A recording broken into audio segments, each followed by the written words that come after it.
So I will spotlight myself so that they only see me. Cool.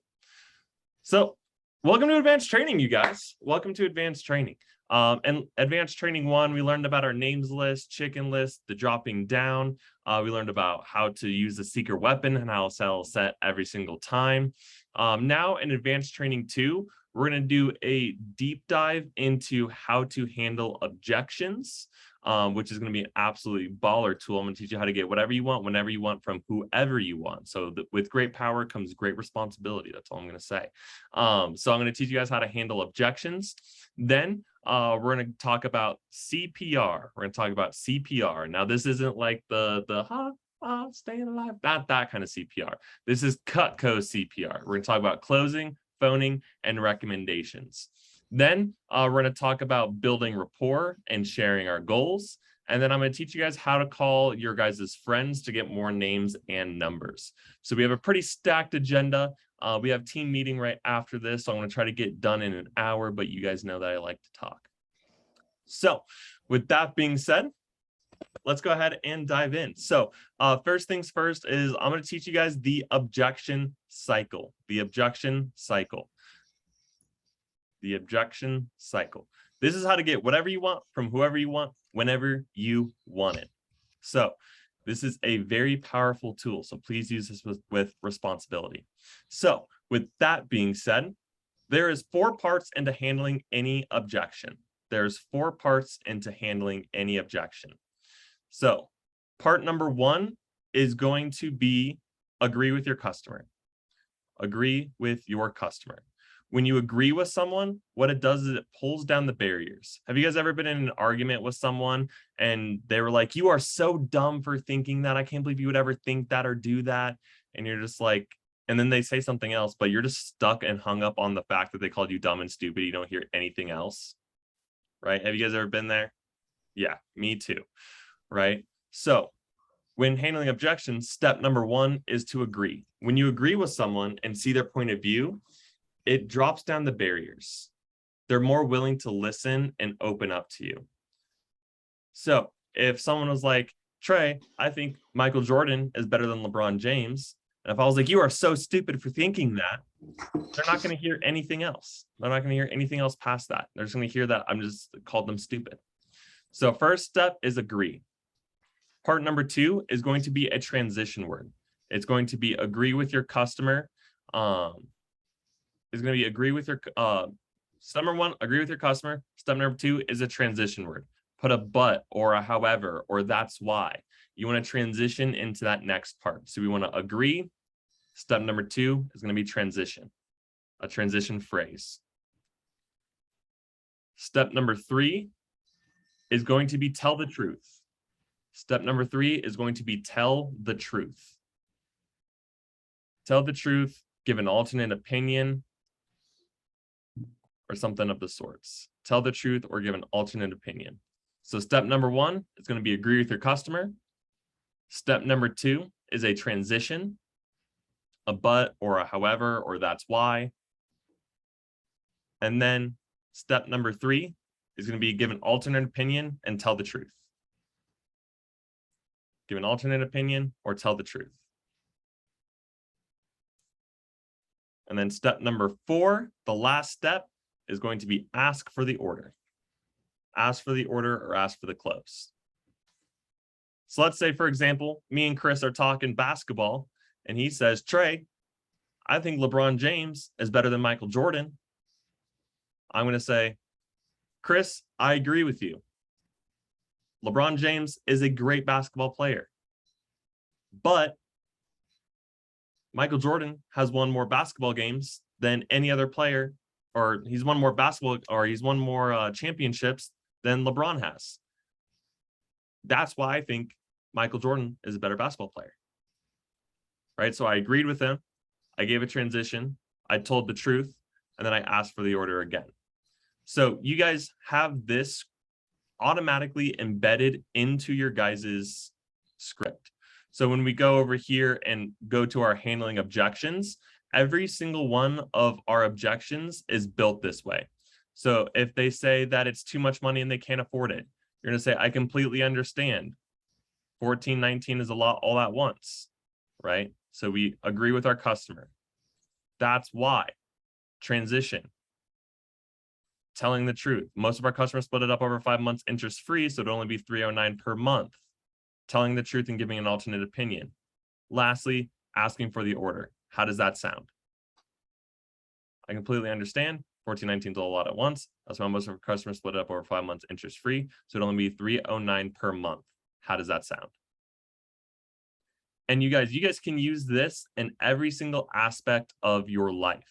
So you can use it when you're getting pulled over. I've never gotten a speeding ticket before. And you know how I've never gotten a speeding ticket before? So use this objection cycle. So I'm gonna let you guys know on the situation. I'm gonna role play the situation for you guys. All right. But if you guys get pulled over and you guys get a ticket and you use this and it doesn't work, it's not my fault and I'm not liable for it. Just saying that right now. So cop pulls you over. You're going a little too fast. Asks you to roll down the window.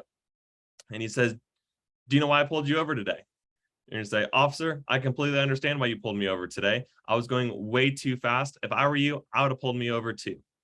But I'm actually on my way to my very first Cutco presentation, and I want to make a really good first impression, and I'm already a little bit late. So if you just let me off with a warning this one time, I promise I will never, ever speed on your roads ever again, and I promise I'll leave 15 minutes early from here on out.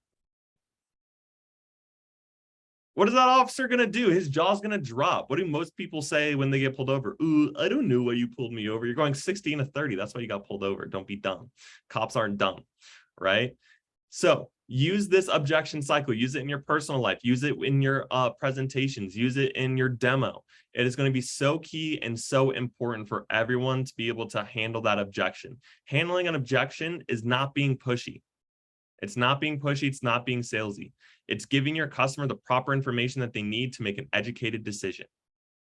That's what handling an objection is. You're giving them the proper information, reminding them about the things that are important to them, and then asking for the order again.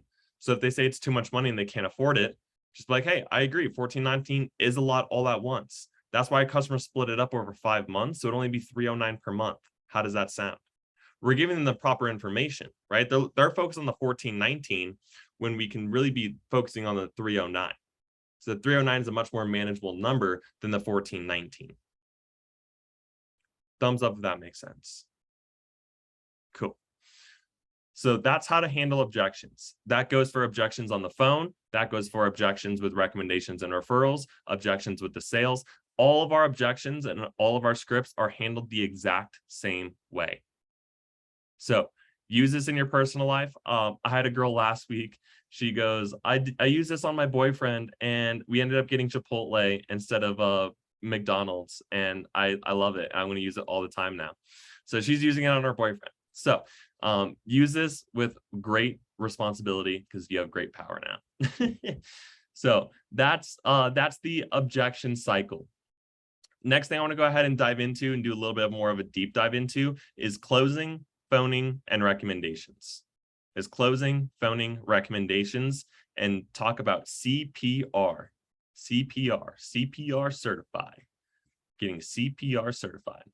Closing, phoning, recommendations. Those three things are going to be the foundation of everything that you guys do here. It's going to be the foundation to everything that you guys do here. So I'm going to go ahead and share my screen with you guys. I'm going to try to use this whiteboard. I'm going to try to spell it out for you. So this is the Cutco life cycle, and this is why closing, phoning, and recommendations is so important. So on the very bottom, we have our names list. We have our names list. That's going to be the foundation. That's what we talked about in Advanced Training 1. The next is going to be the phone call.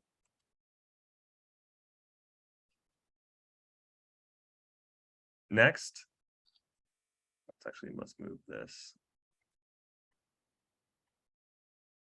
And then on top is doing demos. Demos lead to two things. They lead to more money, because you get money every time you book a demo. And it also leads to recommendations. So let's go ahead and, so your names list leads to the phone call. Because if you don't have anyone to call, if you don't have anyone on your names list, it's going to be hard to make phone calls, right? If you can't make phone calls, then you can't book demos. And if you're not booking demos, one, you're not making money and closing, and then we're both going to be upset because then you're not making money. And demos also lead to recommendations and referrals. The more recommendations and referrals you have, the more people on your names list that you have. And this is the Cutco cycle. This is the Cutco cycle. So the reason why we put such a big emphasis on closing, phoning, and recommendations is these are the 3 building blocks to your guys' entire Cutco career. Guys, I've seen a lot of people fail this job because they didn't have one of these core skills on lock. I've had people who can make a ton of phone calls and book a ton of demos and have a ton of people on their names list, but they're not selling and they're not making money. I also had people that were really good at the phone call, really good at demos, but they didn't have any recommendations and they ran out of names and numbers. I've had people experience every single combination up here on this Cutco cycle. So what I want to have us do is I want to do a deep dive into all 3 of these things. And I want you guys to put such a big emphasis on these 3 things. So first, let's talk about the phone call. Why is phoning so important? Phoning is so important because it sets up a time and a day where you guys can do the demo. That is the entire point of the phone call, is to find a time and a day where you guys can go and sit down for an hour to 45 minutes and book the appointment. That's why the phone call is so important, is finding that optimal time and day.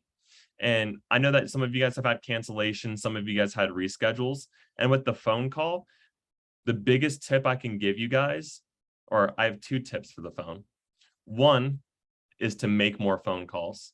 The more phone calls you make, the more opportunities you have to book demos.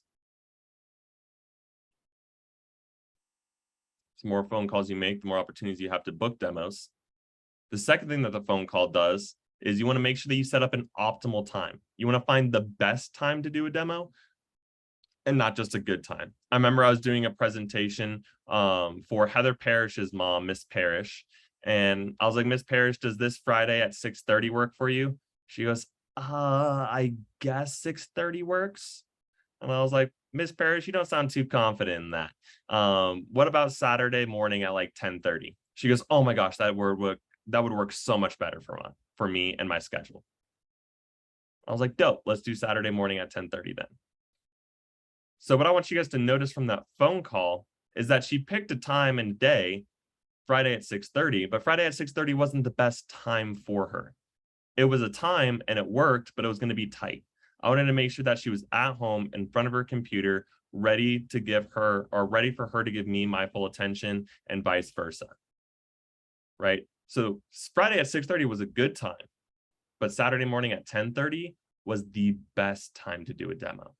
So when you guys are making your phone calls, one, make a lot of phone calls, because the more phone calls you make, the more chances you have to book demos. And then when you do book demos, make sure that you're booking demos for the best time possible for you and the best time possible for your customer. I'd rather you guys book 5 or 6 appointments and have 5 or 6 people show up than booking 10 appointments and having 4 or 5 cancel and reschedule on you. And I think you guys would probably feel the same way, huh? Yeah. So that's the point of the phone call, to find a time and a day to do the presentation, making sure that they're in a good environment with the best time possible. Next thing, let's go ahead and talk about the demo. Let's talk about the demo and let's talk about closing. Closing is so important. Guys, I'm not sure if you realize how amazing of a product Cutco is. It is the best product in the freaking world, you guys. It's the best product in the world, hands down. You buy it once, use it every single day, and never have to replace it. There's no other item out there on the market like it. If you're not selling something every single demo you do, something needs to change. Something needs to change in your mentality. Something needs to change something needs to change.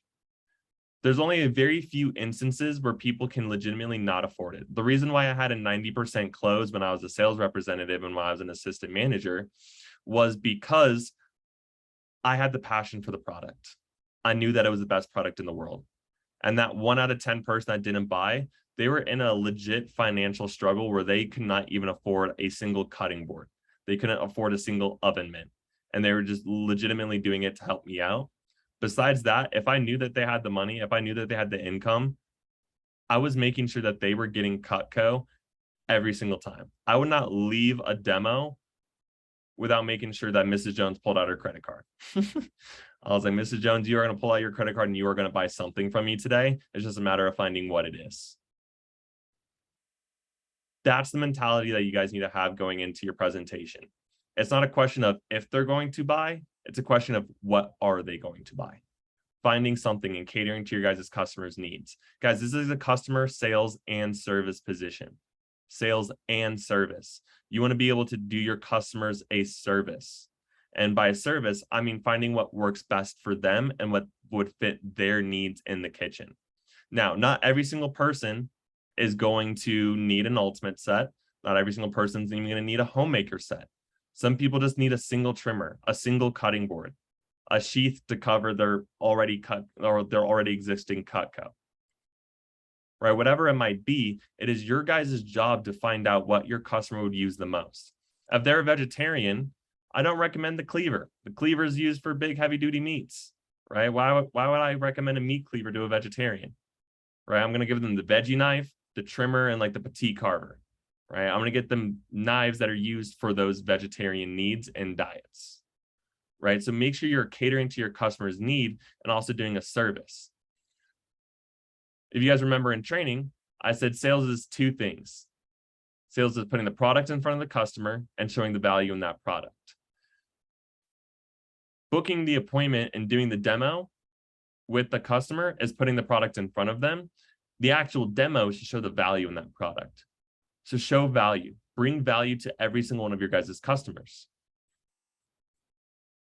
Make sure you're catering to their dietary needs, their budgets. I've even had customers in the past where they're like, ooh, that's a little bit too much. I'm not looking to spend that much today. And I was like, cool, what is in your budget? What would you feel comfortable spending today? Oh, you'd feel comfortable spending like $100? All right, cool. I have like these 2 knives that would be like the really good fit for you. Or this one knife that's like $100 that I think that you would use all day, every day. And I think would bring you incredible value. So whatever it might be, you want to be able to cater to their needs. If they're on a budget, on a monthly budget, if they're looking for a certain target price, they're like, hey, I'm looking to spend $300 today, nothing more, nothing less. All right, cool. Let's find something that's in that $300 range. Or like, hey, I can only spend $100 this month. Cool. Well, on the 3-month payment plan, it'll be $100 today, $100 next month, and then the month after.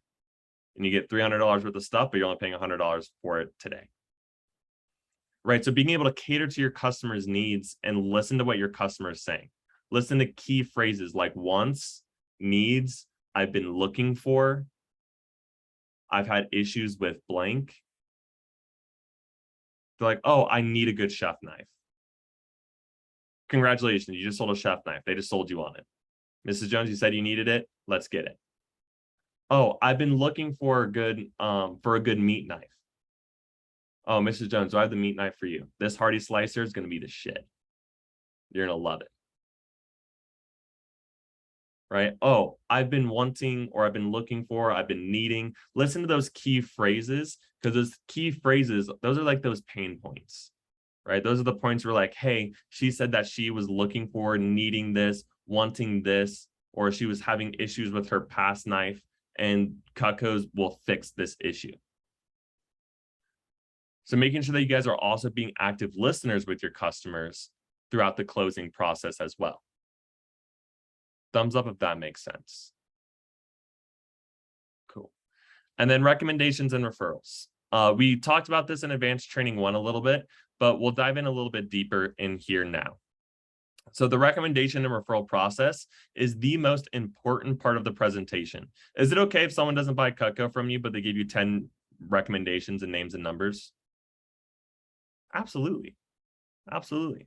Because you don't know what those 10 people are going to buy or who those 10 people will recommend you to. I'll take a no sale for 10 recommendations and referrals. I've done demos in the past where I knew this person couldn't even afford the shoes that were on my feet at the time. And I still did a demo for them, but their customers, their referrals ended up buying from me. So that demo was worth it. Recommendations and referrals is how you do this job for a long time. This is the most key and influential part. If you guys want to do this job for a long time, if you guys want to have a lot of success with this job, master your recommendations approach. It is going to be huge. So just kind of diving into recommendations and referrals, and just to kind of recap from Advanced Training 1. First, I'm going to go over the 4 R's of recommendations and referrals again. I want you guys to write this back down in your notes. So 1, rapport. Rapport. The more rapport you build, the more of a connection and a relationship you build with your customer, the more likely they are to buy. People would rather refer friends to friends, not refer friends to random people, right? If a random stranger came up to you on the street and said, hey, can I get 10 of your best friends' names and phone numbers, please? You'd be like, dude, get the hell out of here. You're like, that's weird, right? But if your best friend came up to you and said, hey, I just started this great new job showing Cutco, but I can only show it to people I've been personally recommended to. I'm not looking for people who you think would buy, just nice people like you willing to take a look. I have a pen and piece of paper. Who do you think we could add first? Which one are you more likely to give those recommendations and names and numbers to? The friend, right? It's because you have a better relationship with them. So step number 1, build rapport. Key number 2 is going to be read your script. Read your script word for word, bar for bar, verse for verse. You will not fail if you read that script word for word, bar for bar, verse for verse. You will not fail. It's foolproof. Guys, we've spent 73 years perfecting this referral approach. 73 years of experience have gone into that script. It's perfect. 10 out of 10. It would win awards. I hope it has won awards, right? It's perfect. Read that script word for word, bar for bar, verse for verse, and you will see success. Key number 3 to getting more recommendations and referrals is getting them to rethink about people that they could recommend you to. And it's okay to ask about specific people in their life. It's like, hey, do you think your mom would like this? Do you think your uncle would like this? What about your neighbor? What about your coworker? What about your boss at work? Do you think he would like this? Right? Get them rethinking about people they can refer you to. I saw a study that came out the other day, and it was like the average American knows 1,000 people, and they can name 100 off the top of their head. Guys, that's insane. The average person knows 1,000 people, can name 100 off the top of their head. That's insane. People know people. People know people. So Mrs. Jones saying, oh, I don't know anybody. That's not true, Mrs. Jones. You know a ton of people. So making sure that you guys are handling that objection. Get them rethinking. Get them active. And then lastly, key number 4 is always ask again. Always ask again. If someone gave you 10, do you think they can give you like 12 or 13? Absolutely. Someone give you 20, think they can give you like 25? Absolutely. So always ask again. I've never had a customer just out the gate give me 20 recommendations and referrals. It just doesn't happen that way. It starts off with 3 or 4, and then I get them rethinking, and they add on like 2, 3 other people, and then they add like 3 or 4 more people, and then they add another 3 or 4, and then at the end I have 20. I spent the most time in my entire presentation on the recommendations approach and getting them rethinking and thinking about people that I could add onto my list for my recommendations and referrals. To me, that is the most important part of the presentation. So with that being said, I have a challenge for you guys. So closing, phoning, recommendations. If you guys can memorize your closing, your phoning, and your recommendations approach, if you can memorize that script and say it out loud in front of me, I will get you guys any knife of choice. Any knife of choice. If you can memorize your phoning script, your closing script, and your recommendations approach, I will buy you guys any knife of choice. Once you guys do that, that knife will be engraved and it'll say CPR certified. CPR certified. You are closing, phoning, recommendation certified. Memorizing your script also gives you more confidence. Gives you more confidence because you know what to expect. You know what to expect. And it gives you that upper hand on everything. So closing, phoning, recommendations. If you can get those 3 things memorized and say it in front of me without cheating, I'll make you cover your eyes and do it like this. You guys will get 1 free knife of choice from me. Does that sound like a pretty good deal? Thumbs up. Perfect. Perfect. So that's just a little bit on closing, phoning, and recommendations. Next thing I want to go ahead and talk about is how to build rapport and share goals with your customers. How to build rapport and share goals with your customers. So let's go ahead and talk about rapport first. Why is rapport so important? What rapport shows you in the presentation and what it shows your customer is that you're there not just to show up, sell them knives, and then dip. That doesn't feel good for them, doesn't feel good for you, right? So you want to build that relationship. You want to build the connection.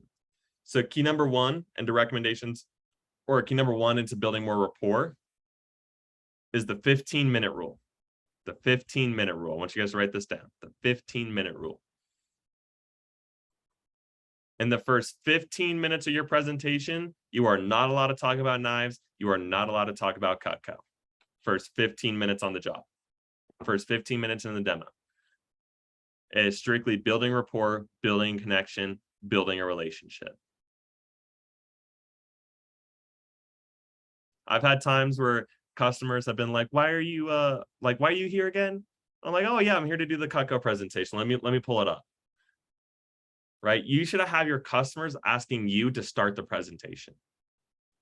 You want to be able to build that rapport, that connection. Because the more they are tied into you, the more tied in they are going to be the product, the more likely they are going to be listen to your presentation, and it builds more conviction. Humans want to connect with other humans. It's in our nature. We want to build rapport. We want to build connections. We want to have that familiarity with each other. So key number 1 is the 15-minute rule. Key number 2 is going to be build rapport during and after your presentation. During and after your presentation. So how do you build rapport during your presentation? Well, what I like to do if I'm going through the presentation and I'm talking about the spatula spreader, and she goes, ooh, I really like that one. We make a ton of sandwiches, or we bake a lot. Oh, no way, Mrs. Jones, you bake a lot? What do you like to bake? Cupcakes? Oh my gosh, I love cupcakes too. What's your favorite kind of cupcake, Mrs. Jones? Red velvet? Oh, me too. I love me some red velvet cupcakes. How long have you been baking for? Oh, that's awesome, Mrs. Jones. The past 10, 15 years, you've been baking for a really long time. Yeah, I am not the baker. I'm more of a meats guy. I like to grill steaks and chicken. I like to marinate and season. I'm more of a meats kind of guy. Not too much into baking, but this spatula spreader will be perfect for all your baking needs. Let's go ahead and talk about our petite carver, because this one isn't used for spreading or serving. This is your large utility knife. And then you dive into the next one. But what I did is I built rapport. I built a connection. I asked follow-up questions. I dug a little bit deeper. I went more than just the surface level. What I call this depth, not width, right? The entire presentation, it's wide, right? But it's how deep can you go with certain topics? How deep can you go into their cooking? How deep can you go into their family? How deep can you go into their work life? You want to be able to ask those follow-up questions while you're building rapport, and you want to be interested in your customer, not interesting to your customer. I want you guys to write that down. Be interested in your customer. Don't try to be interesting to your customer. Now, what does that mean? That means that you want to take an interest in them. It's not like, oh, Mrs. Jones, look at all this Cutco. Cutco's awesome. Let me put on this show. Let me try to entertain you. Let me try to wow you. No, that's not what Cutco's about. That's not what the presentation's about. The presentation's about building connection. So you want to be interested in your customer. Be interested in what they're interested in. I remember one time I was doing a presentation for this married couple, and I was like, "You guys watching any shows on Netflix right now?" And they're like, "Oh my gosh, we're watching Breaking Bad right now. We're rewatching it." I was like, "Dude, no way. Me too. The new season's coming out." They're like, "Yeah, that's why we've been rewatching it." And then we talked for like 15 minutes about Breaking Bad. And then I was like, okay, let's start the presentation. And they're like, "Oh yeah, you're right. Yeah, you're right." And we went down that rabbit hole. And it felt good. Felt good for me, felt good for them. It didn't feel like I was that sleazy salesperson. I felt like I made a friend and I was doing them a service. And that's how it should feel like. It shouldn't feel like a sales presentation. By the end of it, your customers should be like pulling out their credit card, like asking you for like waiting for you to ask for the order. Like they should be already handing it to you by the time you ask for that homemaker. Because that's the relationship and the rapport that you built with them. So build rapport during your presentation. Ask follow-up questions. If you hear them say, "Ooh, I like that," or "Ooh, that's really interesting," or "Oh, I didn't know that," elaborate on that a little bit more. Ask follow-up questions. And then you also want to build rapport after the presentation. Whether it's a sale, a no sale, you got 30 recommendations, no recommendations, or 100 recommendations. I always recommend that you guys build rapport for after the presentation as well. Build it after. They'll be really grateful of that. And even if they're in a tough financial spot and they legitimately cannot afford Cutco, this will make them feel good. It'll make them feel good that you're still talking to them, even though they didn't buy anything from you. You don't want that transactional relationship. Like, I do the presentation, you buy, I like you. That's that transactional. You want to be able to stay relationship building, right? You want to stay in that level ground the entire time. They should not know if you are upset that they didn't buy, that they didn't recommend you to someone, that they didn't whatever. Your goal is to make a friend, to build a relationship. By the end of your demo, your customers should feel comfortable enough to like ask you to babysit their kids or like offer you a job, right? Like that's the type of like relationship, or like house sit. They should be like, "Hey, we're leaving for a week. Can you like watch our house?" Like that is the level of trust. That's the level of relationship that you guys should be shooting for in every single one of your guys' presentations. Every single one of them. So build 15 minutes before, during, and after. Don't be interesting, be interested to your customers. And then lastly, ask follow-up questions. Ask follow-up questions. Depth, not width. Depth, not width. Get deeper. Ask follow-ups. Take an interest in that.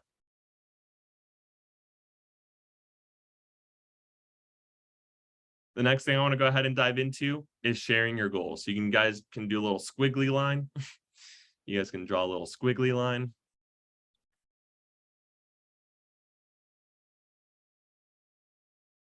And then title this part, Sharing Goals. Sharing goals.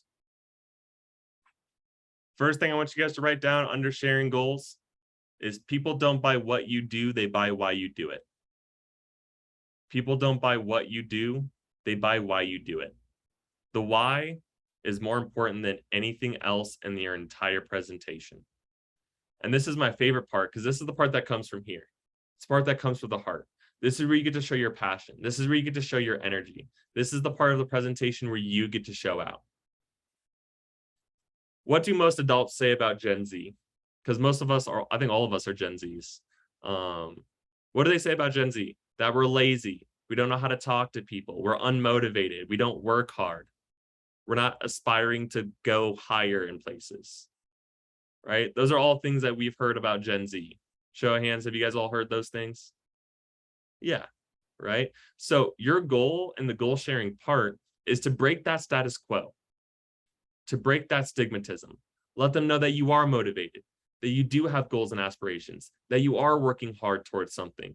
Break all of those stereotypes of our generation. I remember one time I was doing a presentation for my friend's grandparents, and they go, Trey, you are so motivated and so goal-oriented. I wish my grandson was doing this job too, because you are the most well put together young man I've seen in a long time. That felt good. That felt really good for me. Right? And they felt good about saying that about me. They wouldn't have said that if it wasn't true. So you're part of the goal sharing is let them know how excited and how motivated you are to do this job, to do this presentations.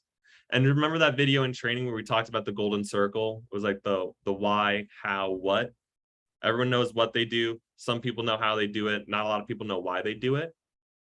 We take that and we flip that backward. We start in the center. We talk about why, how, and then what. We're talking right to the part of the brain that controls action, that controls emotion.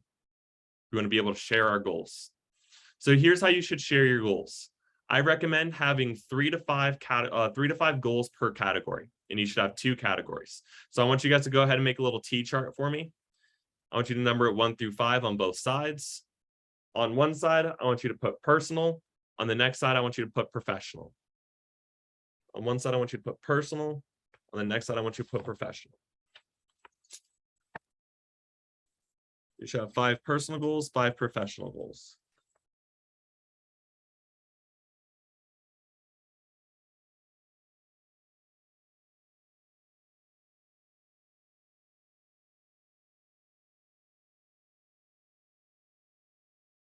So 5 personal goals that you're going after outside of Cutco, and then 3 professional goals that you're going for inside of Cutco. So for example, I'm gonna go ahead and share some of my goals with you guys. Is it okay if I share some of my goals with you guys? All right, perfect. Well, as you guys can imagine, a lot of my friends are just laying around watching Netflix right now, but I'm using this as the opportunity to build on different skills. So I really appreciate you seeing my presentation. I'm working with Cutco because I have a few goals that I actually have that I want to share with you. So starting on the personal side, one of my personal goals is to work out every single day. I know that if I take care of my physical health, my mental health and everything else will start to align. And also, this is the only body I got. So I want to invest into myself and I want to invest into my body. Second goal that I have is to read a book a month. If I can read a book a month and gain that experience and learn from the people who've done it before me, I know that I'll be able to set myself up for success a lot quicker and a lot faster than a lot of my friends have. And when you grow as a person, you also grow personally and professionally as well. And I just want to invest into my mental and physical health. So I want to work out every single day. I also want to read a book every single day. Kind of diving a little bit deeper with the working out and taking care of my body, another goal of mine is to drink a gallon of water a day. I know if I drink a gallon of water a day, I won't be as moody, I'll be way more hydrated, and I'll be ready to take the day after. My 4th goal that I have for you guys, or the 4th goal that I have for you, Mrs. Jones, is I actually want to learn how to do yoga, and I'm going after my yoga certification. I love yoga. I did yoga all the time in college, and I was like, yoga is so dumb. It's just advanced stretching. And then when I did it, it was a lot harder than it looked. And if you haven't done yoga, Mrs. Jones, I 10 out of 10 recommend you do some yoga. So I want to go after my yoga certification, just something on the side. That's just like a little dream, a little goal, a little aspiration of mine. And then lastly, another personal goal is that by the end of the presentation, that you like me. That's my last goal, Mrs. Jones, is that you like me. And then going over to the professional side. So here are my 5 professional goals. 1 is to hit my next promotion. My next promotion is at $1 million in sales. I'm at $508,000 in career sales right now. My next level is $1 million in sales. So I call it Mission Million. So I got this little t-shirt that says Mission Million. That's when I hit my next promotion, is to sell $1 million. So I just want to say thank you for seeing this presentation, because no matter if you get something today or if you don't, you're still giving me the experience and the experience that I need to be successful in the future and get to that $1 million in sales. My next goal professionally is to become a district manager or to become an assistant manager or that next advancement level. I want to be able to become a district manager. As a district manager, that's our career opportunity. I'll be able to learn, teach, coach, and train representatives how to do the job in a very high-powered way that I really like. And I want to do this as a full-time career. So I'm looking to open up my own district office one day. My next professional goal is to save $5,000 in income by the end of the year. I want to build up my savings along with growing personally, professionally, financially. I want to grow financially as well. I want to be able to save $5,000 and start investing. I want to start investing in mutual funds, real estate, and really be able to start build my financial portfolio. My fourth goal is I want to buy a house. I want to buy a house, Mrs. Jones. I want to play real life Monopoly. I want to get as many houses as I possibly can. And that's something that I kind of want to leave as a legacy to me, my family, and my future kids one day. I want to be able to buy my own house. And then that kind of leads into my next point, key number 5, is I want to leave a legacy. I want to be in the Cutco Hall of Fame. To get in the Cutco Hall of Fame, you need to sell $10 million of Cutco, or coach people how to sell $10 million worth of Cutco, or sell $2 million worth of Cutco personally. So I'm a little far from both of those things, but I do want to leave a legacy. I want to be in the Cutco Hall of Fame. So you seeing my presentation helps me hit my 5 personal goals and my 5 professional goals. So I just want to say thank you so much for taking the time out of your day just to hear me talk about knives for the next 45 minutes. So let's go ahead and dive in. So as I said earlier on the phone, you don't have to buy anything, but if you do see something you like, you can get it today. And then scene. So you guys, so you see how I shared my personal goals and professional goals, and I really made them tie into her and how she can help me achieve these goals just by seeing my presentation and buying some Cutco from me. So that's how your goal sharing should look. I think I was like, what? I spent 15 minutes on, or not 15. I spent like 5-10 minutes sharing my goals with you guys. That's how long it should be too. We want to hit that why point. So what I want you guys to do is I want you guys to spend the next 5 minutes. Yeah, I want you guys to spend the next 5 minutes on 5 personal goals, 5 professional goals that you guys want to achieve. 5 personal goals, 5 professional goals. Is it graduating college debt-free? Is it running your own business one day? Is it getting a stacked resume so that you can afford your dream house or get your dream job?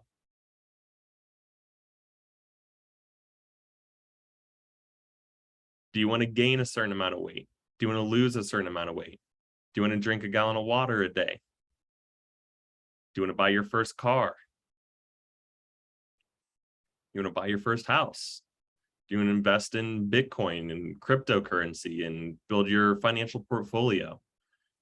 Do you want to read a book a month, and grow mentally and physically?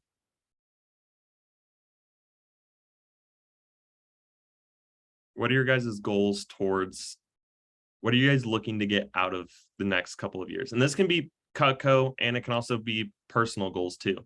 So professional goals, you can say, hey, my goal is to work so hard in Cutco that I don't have to work at Cutco anymore. I want to open up my own business, but the skills that Cutco is teaching me is helping me do that. Is it opening up your own law firm? Is it starting your own tech company? Is it getting into your guys' college athlete hall of fame? Like whatever it might be, 5 personal, 5 professional. And when you guys hear me talk about sharing my goals, I'm not just reading it off a list. You guys could tell that I meant it, that I said it with my chest, right? And you guys felt that. And I felt that too. It wasn't just random goals. Those are actually some of my personal goals and professional goals. And when I said it, I meant it. So be real, be genuine. Don't write something down that you think I want you guys to write down. Write something down that you guys want to go after. What are your personal goals? What are your professional goals? What are you wanting to do? Because that makes all the difference. So I'm going to play some music for you guys for a little bit. And then let's go ahead. Actually, I'm not going to play music because I'm going to post this on YouTube later, and they're going to take me down for copyright stuff.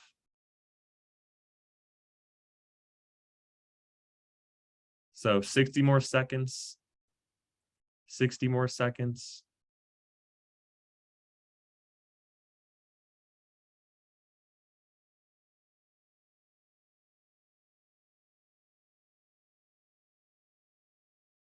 And just a thumbs up. Is this making sense to you guys? Cool.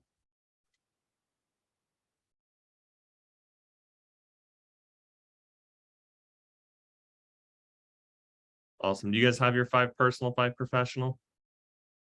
Thumbs up. Cool, cool, cool. All right, dope. The last thing I wanted to go ahead and talk about is how to call your friends to get more names and numbers. So up here, this is our script. Here's our phone approach that we have been using with our possible customer questions. This script right here is getting more phone numbers and calling your friends to get their parents' names and numbers. So I'm just going to role play this script for you guys out loud. So I'm going to say, hey, Jimmy, hope you're doing well. I have a really quick question, but it's too long to type. Can I get your number so I can give you a call? You shoot that in like a text message. And then once you get their number, you give them a call. You say, hey, Jimmy, I need you to do me a quick favor. I'm calling all my friends right now. I just started this new job and I'm in this huge contest to earn a scholarship. All I have to do is this really quick presentation for people and get their opinion on something. It's pretty easy to do, but all I have to do is ask people that are over the age of 30 and own a home. And I was thinking that your parents fit that description. I actually have to call them myself and ask them personally about it. So even if they're too busy, it's fine. And it just helps me to give them a call and ask about it. So who do you think would be easier to talk to, your mom or your dad? Cool, your mom. Let me get her number real quick. Awesome. It would really help me out. Thanks a lot. Okay, I gotta go. I really appreciate it. Thanks a ton, dude. And then congratulations, you just got your friend's name and number. So if they have questions, they're like, hey, can you text it to me? Just be like, hey, no worries. I have a pen and piece of paper in front of me. I can just jot it down real quick. Are you selling something? Let me ask first. They're really busy, or I'm not sure if they would want to. What's the presentation about? Whatever it might be, we have some possible customer questions, possible friend questions that they can ask. The phone call makes it incredibly easy. Please do not text for your friend's name or for your friend's parents' numbers. I always recommend just giving them a quick call. They're your friends, and if they say no, who cares? And if their parents say no, who cares? The world's not going to end because someone didn't buy knives from you. So that's the first thing I wanted to show you guys was how to call to get your friends' names and phone numbers of your parents. Next thing I want to go ahead and dive into is just the acquaintance phone approach. We'll dive into the referral approach, the referral phone approach, and advanced training. But the acquaintance phone approach is for people that you like kind of know. So this initial training approach, this one right here, is for people that you guys know really well. So this is like family, friends, aunts, uncles, your friends' parents, people that you like know really well. The acquaintance phone approach is for people that you may get their number, but you don't know them as well, and you're not as connected with those people. So first things first is like you're gonna say, hey, is this Jimmy? Hey, Jimmy, this is Tre Mccullough. I'm not sure if my name rings a bell, but I'm actually neighbors with your friend Tanis. How are you? Awesome, great. Well, I was hoping that you could help me out with something I'm working on for school. Do you have a few minutes? All right, awesome. Well, I'm a senior in college right now. And this summer, I'm actually working with a company and trying really hard to earn a scholarship for college. My assignment is really simple. Basically, I get paid to show a product to people who I've been personally recommended to. But the cool thing about it is since that I just get paid to show it to you, you don't have to buy anything. I just need to get your opinion on it. And it's on it really quickly. It's okay. It's a lot of fun. It's quick and easy, and it would actually help me win the scholarship for the company. Words are fucking hard. By the way, I can do the presentation right over the phone. You just need me in front of a laptop or a computer that has internet access. I need to do 10 appointments by Monday to hit my goal. So I was wondering if I could schedule a call with you Sunday at 6 or Tuesday at 3:30, which would be better for you. Awesome. Thank you so much. You have no idea how much this means to you. Can I grab your email so I can send you a confirmation email? All right, awesome. Thank you. I have this down for Sunday at 3:30. Correct. Awesome. I'm looking forward to our call, and I'll see you at 3:30 on Monday. Thank you again. So this is just a different phone approach that you guys can use as well. And then we'll be diving into the referral phone approach on Sunday in Advanced Training 3. But that's just the acquaintance phone approach. I wanted just to show you guys this as well, along with handling questions on the phone as well. So these are just some things that you can say to your customers, like how long does it take? Can you just say you did the demo? Can you call me next week? Can you call me tomorrow? I'm busy, whatever the objection might be. Handling questions on the phone is right here as well. So I want you guys to really explore this website, explore this website in full. There's a ton of cool shit on here. So that's actually everything I got for you guys. So with that being said, I hope you guys have a great team meeting, and I'll talk to you guys later.